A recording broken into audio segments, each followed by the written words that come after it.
You're listening to Getting Real with Real Estate with Danielle Kempf and Jim Kempf, St. Louis's favorite father-daughter real estate team, with honest advice, local insights, and stories from the real world of real estate. Because smart real estate decisions start with real conversations. All right, are we on?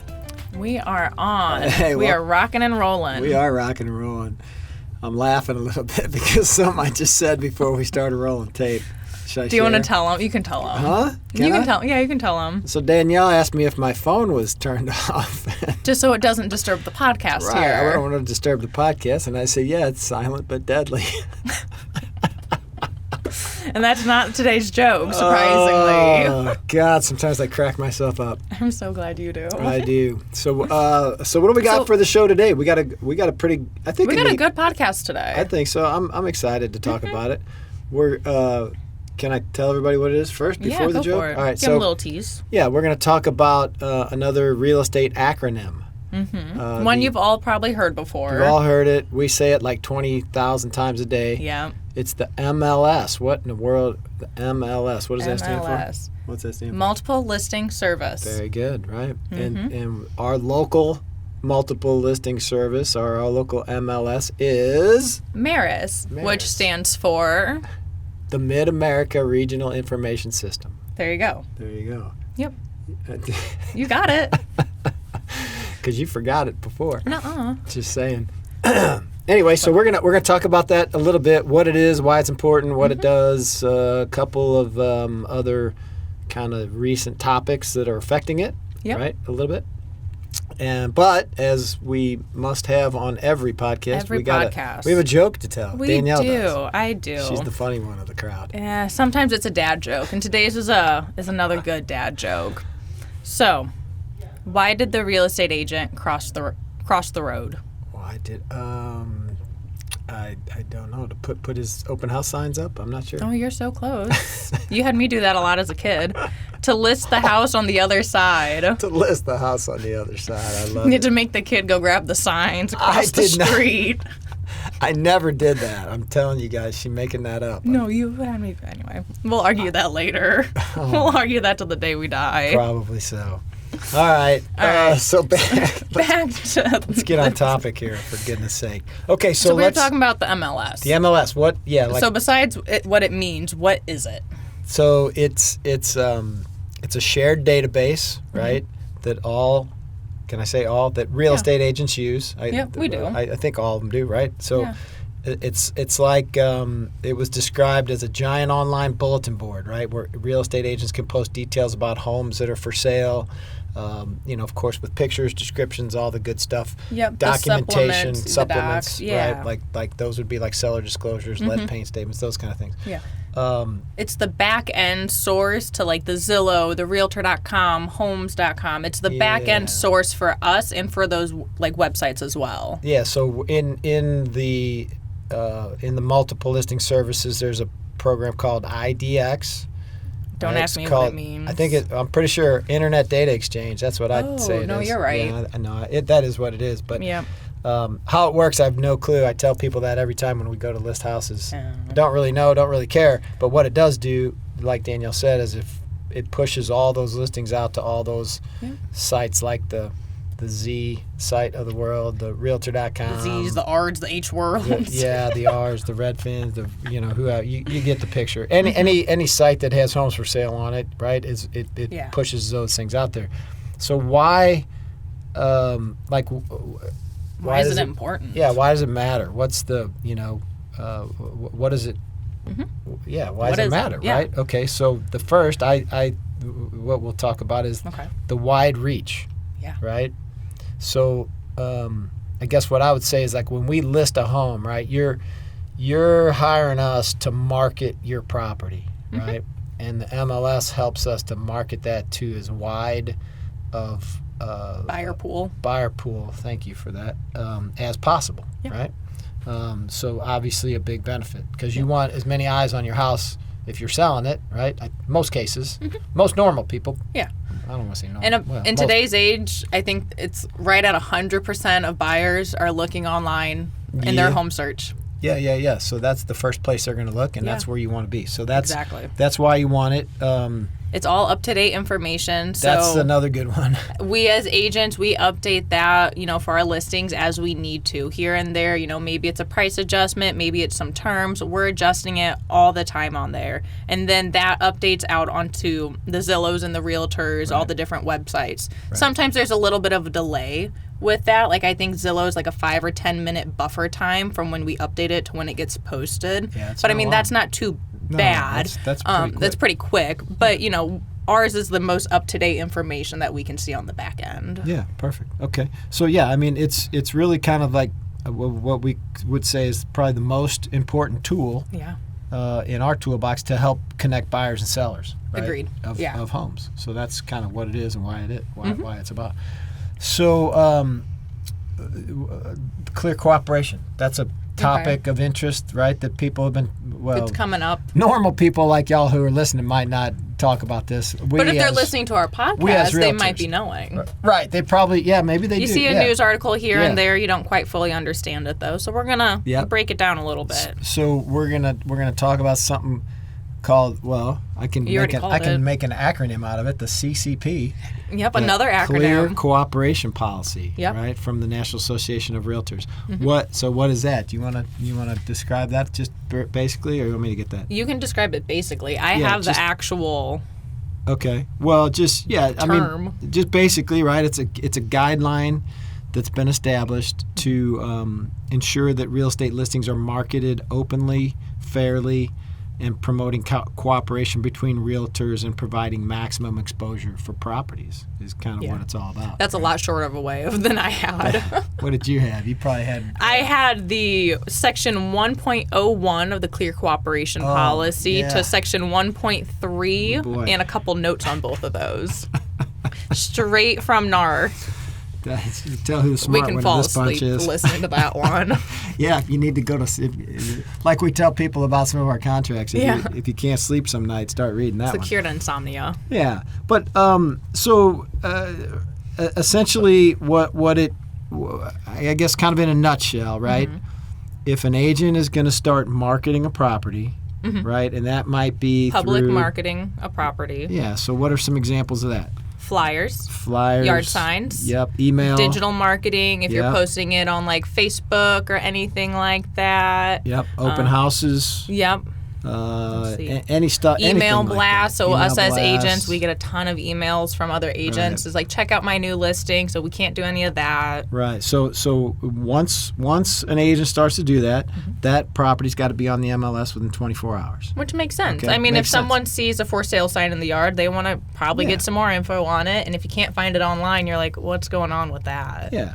And I guess we'll go into like what's the point? Right. Well, why do you have to have this policy? Well, I think first of all, it kind of we talk about increasing fairness and transparency, right? So everybody can see. Yeah. It makes it fair, right? You want everybody to see it anyway. Yeah. But it just there's something called pocket listings, which is where you keep a listing essentially off of the market, right? Like if I know of this house, I'm going to sell it, but I keep it off the market and I try to sell it to somebody, without going on the MLS. Yeah. Just the opposite, right, happens on those things as would happen by publicly marketing it on the MLS. We'll talk a little bit about pocket listings and kind of maybe some pros and cons of those here in a little bit. But maximizing the exposure and promoting cooperation between realtors is really kind of the nuts and bolts, if you will, of the clear cooperation policy. Would you describe it like that? And another way I kind of read it described is that like home ownership is an American dream for all, and it should be that way no matter who your agent is. Yeah, that's a good point. Yeah. Right? Yeah. So like can I talk about that one company? For buyers? That one company real quick? Maybe don't say it. I won't say the name. There's one company out there. There's a brokerage. There is, so there's been let's call it a little bit of a trend or a little bit of a movement, if you will. Yeah. Not a lot, but a little of a certain company or companies that are trying to keep their listings to themselves, right? Yeah. So they got agents that list houses, they got agents that sell, buyers agents, selling agents, right? And they want to keep all their listings in-house so that they sell their own stuff. And it helps. Right. It's a good business decision for that company because it keeps everything in-house. You kind of get double the money. But, I mean, how long is that going to be sustainable for is my first question. Yeah, that's a business plan. But that's a business plan, but not doing they're doing fiduciary duties to their stockholders, not their clients. It would seem that way to me because I don't even know if they have stockholders. Well, yeah, I don't either. I don't know if but that's just they kind might of the be gist private. of it. That's how they want to make more money, though, right? Yeah. Because if you think about everybody's heard of dual agency, or you've heard of seller, buyer's agent compensation, listing agent compensation. They want both. Yeah, you right? make double the money on one deal. But as but we don't like to do that. If you think about, that's true. But if you think about keeping your again, that's kind of going to be one of the cons that we talk about maybe a little later, but I'll talk about it right now. If that's what you're doing to your seller and you're keeping their listing, you're only putting it in front of that small pool of buyers, right? Yeah. Maybe I'll go there. That small pool of buyers, right? We want your listing to that big pool of buyers, right? That's the MLS. Yeah. Right? If I'm selling a house, I want as many people to see it as I can. Yeah. It doesn't make sense to me to have just that fraction smaller, of agents, right, or half as many people look at it. But we are going to talk about a few pros and cons of being on and off the MLS here shortly. But anyway, that's just what we wanted to kind of talk about, that clear cooperation. Yeah. I mean, do we just want to dive on into the pros and cons, or do you have something else you wanted to add to the clear cooperate, the CCP? No, I think that's probably it right there. Yeah. Okay. So are there some situations where a seller might not want to be on the MLS? Sure. Answer is sure. Yeah. There's a few, I guess. There's a few. Right? Tell me one. So, I think like high profile owners, I don't Okay. want to say like a congressperson or something, but Well, maybe it it's could like be. from like a sports team or like a Could be, congressperson okay. or maybe I don't know if a news anchor cares about where they live. Well, no, the news anchor is a celebrity, depending on the town. Yeah. Okay. Yeah. Someone so high some real profile. high profile person, real, the Uber. We don't have too many of those. We're kind of blue collar here in our little world, but. Yeah, okay. Someone who needs some more secrecy. I'll give you that, right? If somebody somebody may want to not have a lot of people know their house is for sale. If they are marketing it to just an uber wealthy or something, right? You don't want every Joe Schmo who can't afford to buy it. Yeah, you don't anyway. need They just don't that person who... They don't maybe need to see it, I guess, right? So that sometimes it's fun to go check out, $1 million house, even if my budget's $250,000. Sometimes it's fun to go check out a shagadelic house, too. It is. So that's a whole nother story. But yeah, so there are, so there's a few, maybe some folks out there who, and that's in my opinion, that's got to be a small percentage of that, right? A couple percent maybe. I mean, if you just don't want your neighbor to know about it, that's not, to us, a reason to not list it on the multiple listing service. There's ways that neighbors... might not have to go in the house, but they can find it. I'll throw in one from the investment side of things. Like if I had a rental property, right, that I was selling maybe, that has a tenant in there, you may not want the tenant to know it's being sold. Yeah, that's so a that good could point. be a valid reason for not putting it on the MLS. Yeah. We have a commercial division here at Coldwell Banker Premier at our company, and they do have a lot more, I guess, properties that don't go on there. They don't use the MLS we use, but anyway, But yeah, like commercial has a lot more like quote unquote pocket listings, and they just kind of can email them to like people they know who are looking for them. Yeah, I mean that's a whole nother animal though. Yeah, commercial is way different than residential. Yeah, we're talking about selling houses and stuff. Yeah. But a house might be a rental, or maybe you got a duplex or a four-family. That's the kind of stuff we dive into. And that might be a valid reason for not putting it on the MLS. Just one. Yeah. You kind of briefly mentioned it, but like the really high dollar homes might be a reason. But so we're in St. Louis. We have people coming from all over. Chicago is a big place that high dollar people are coming from. We've just seen that from statistics. Sometimes. But so it's like, maybe it's a super high dollar one, and you don't, like Jim said, you don't want everybody to know about it, just kind of certain people. But again, there's people moving all over the country on a day-to-day, so why not have, that person from California who's looking to move to St. Louis? They're not going to know about it unless they have just that one agent who knows that one house. Right. So, yeah. One of the things I read about, why someone would maybe want to stay off of the MLS is because they want to have a little more control over who they market to. Ooh. And this can be a slippery slope, but sometimes if a property...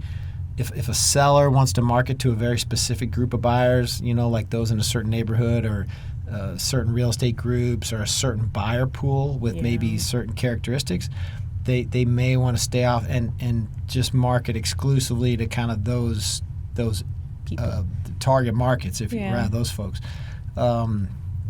Could be dangerous because... Fair housing. Ooh, boy. Yeah, it's a slippery slope. So that one you got to be careful with. We kind of, we feel like, everybody deserves. Right, you said it earlier. Everybody deserves a house, right? Yeah, that's homeownership's American dream. So yeah, I'm not real big on the idea of hey, let's market to just a certain group of buyers, because that could be bad for you. But some for sale by owner folks. Yeah. That crowd, which is small, it's maybe 7 or 8% of the population of home sellers there. They may not. You may see those on. Zillow has a for sale section. You said it. I was going to say the Z word. ForSaleByOwner.com. Yeah, I mean, so you'll see. Yeah, you will see some of those. But then again, a lot of for sale by owners, they. Some of them want to have more control, like over the whole process, right? Yeah. They want to control showings. They want to control negotiations more, and so that might be again might be added compensation, in there. Right? Yeah. They don't want to pay compensation, so those are some reasons somebody might choose to keep it off the MLS. Mm-hmm. Are they good reasons? Are they bad reasons? I'm not going to necessarily say, but. I think, like the for sale by owners, we do see a high percentage of those who end up coming to work with a realtor anyway. Mm-hmm. And there is a fairly high, probably half or more of those folks will go ahead and list their property on the multiple listing service just through like a limited service brokerage. So a lot of them are on there anyway. Yeah, so, there's different ways you can massage that, I'll say. All right, so... I think we beat that one to death. Not to death, but again, certain circumstances, maybe it makes sense. Mm-hmm. But, for the average person selling, I don't want to say like an average house, but just, a standard house. You probably want to do it the traditional way. Yeah, why limit your visibility is what I would tell people. Yeah. That's my... Especially for sellers. I mean, 100% visibility is the name of the game. We always kind of say, it's kind of like gambling a little bit, whether you're on the buy side or the selling side, because you just never know what someone else is going to do, where the chips may fall, where the cards may fall. I don't know, all the gambling. I was wondering where you were going with that gambling thing. But, you never quite know sometimes. No, you're right. That's what's going to happen. So, if you only appeal, if you can show your house to 5 people, maybe you get lucky one of those 5. But if you show it to 50 people, you definitely have more opportunities there. I want the 50. Yeah. That's what I want the better odds. I want the 50, and I want more than one offer. That's what I want, right? That's what we all want. That's what most of our sellers like. Yeah. So let's, we kind of, obviously we're talking about it in the reverse there, but why would you, as a seller, right? We mentioned some of them, but why do you want to be on the MLS? Why is it important? Obviously, that wide reach you just talked about, that's got to be the biggest thing. Yeah. Again, you're looking for that biggest buyer pool. You're looking for as much publicity as you can. So being on the MLS, I'll always tell you is a good thing.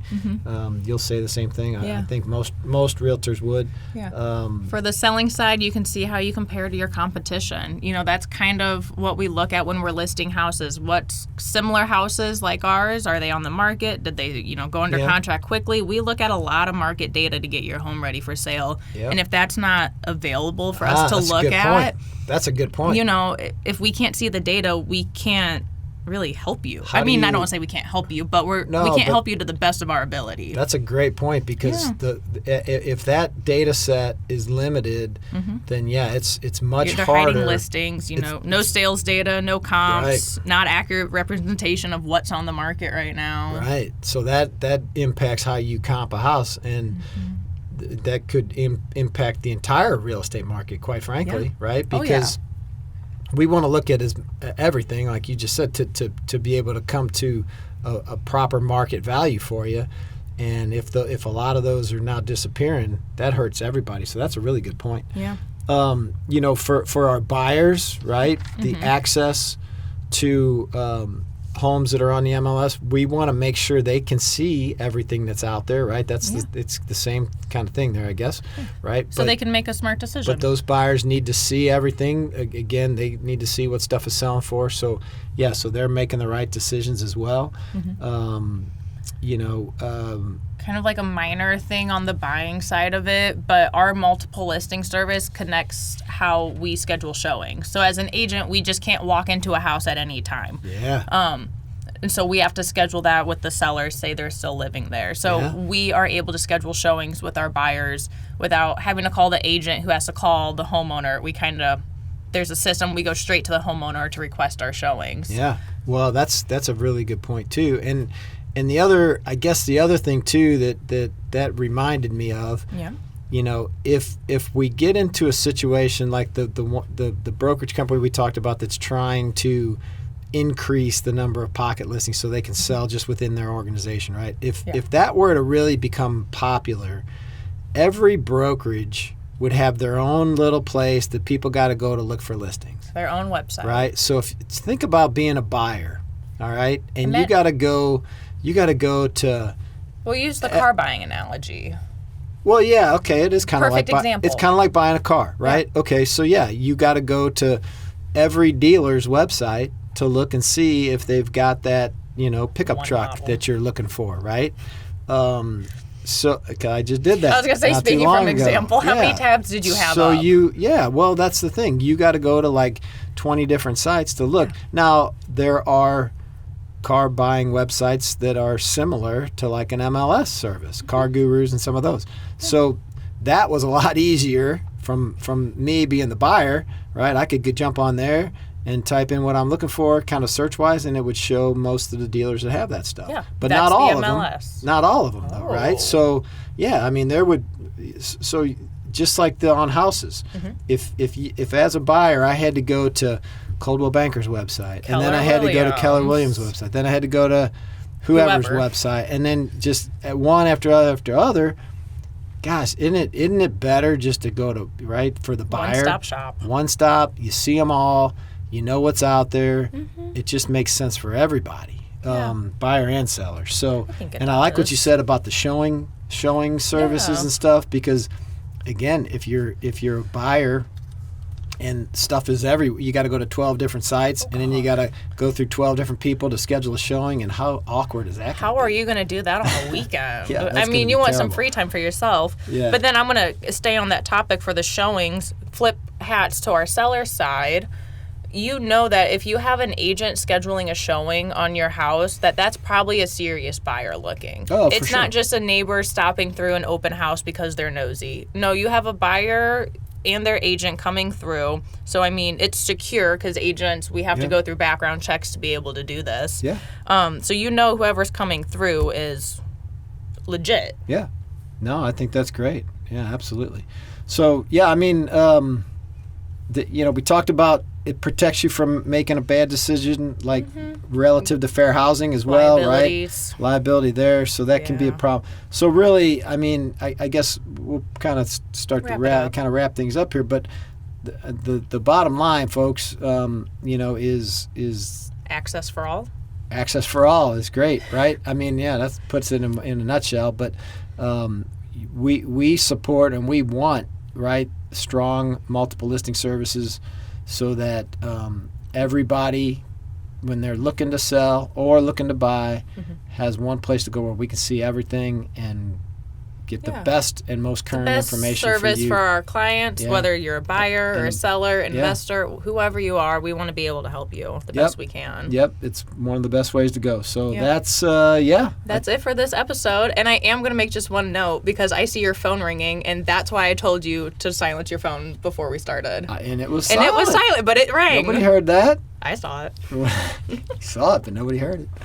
All right, guys. Well, thanks for listening. We appreciate it. If there's anything we can do to help you guys. If you have questions about if you should list your home or how to buy a house, just give us a call. Absolutely. We'll see you on the next one. Talk to you soon. Bye-bye. That's it for this episode of Getting Real with Real Estate. We hope you learned something new, had a laugh, and feel a little more confident in your real estate journey. Follow us on Facebook and Instagram at The Kempf Team for local insights, listings, and a real look at what it's like behind the scenes in real estate. Have questions or a topic you want us to cover? Reach out anytime at 314-336-1926. And don't forget to subscribe on Apple Podcast, Spotify, or YouTube so you never miss an episode.